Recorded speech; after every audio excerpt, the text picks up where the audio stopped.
বন্ধুরা, আজকে আমি চলে আসছি লক্ষ্মী মায়ের নৌকা ভাসান দিতে।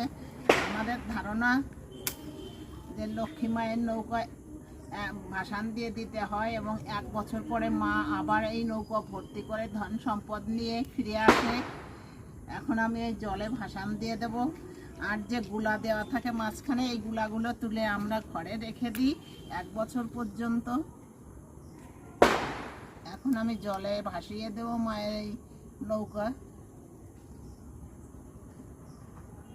দেখো নৌকা ভাসবে মা। কচুরি পানা রয়েছে না?